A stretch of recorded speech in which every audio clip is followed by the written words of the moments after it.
feet.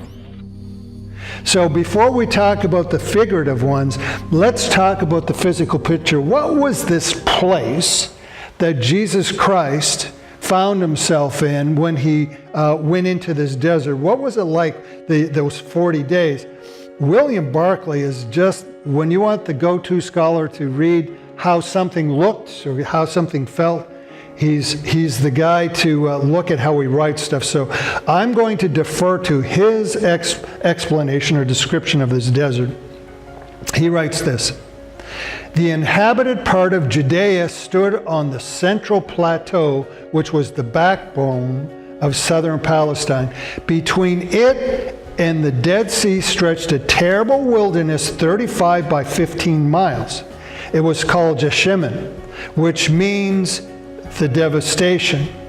The hills were like dust heaps. The limestone looked blistered and peeling. The rocks were bare and jagged. The ground sounded hollow to the horses' hooves.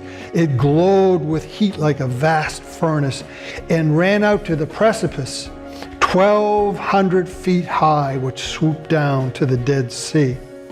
Now, depending on which Bible you use, you find this. We've got desert, wilderness, all of this stuff. Well, what's the word? In the biblical Greek, it could mean either one. You could say wilderness. Sometimes in wilderness we think of forest, but it could mean desert. But what we're going after is the extra meanings we don't get in the English. Those words are, it also meant in the biblical Greek, the same word could mean lonesome. It could mean waste. It could mean desolate. It could mean solitary. Now, I want you to consider those words for a moment. And when you think of where Jesus went, in fact, we're not so much talking a place. We're talking a life event. We're talking a process. We're talking part of a journey. We're talking something far beyond just some place. And when we take that back to us, that's what we're talking about. The place isn't the big issue, physically speaking. It's the process. It's the season in life.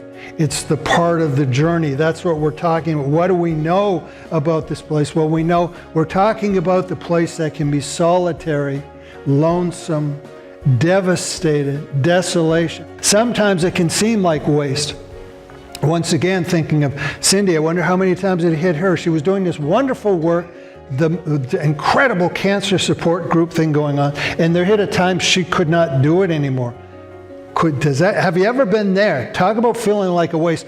God, I'd be doing all these things, but here I am home sick, or here is this situation. I can't even get out to do this thing. What a waste of time. What a waste. And the truth is God is saying, no.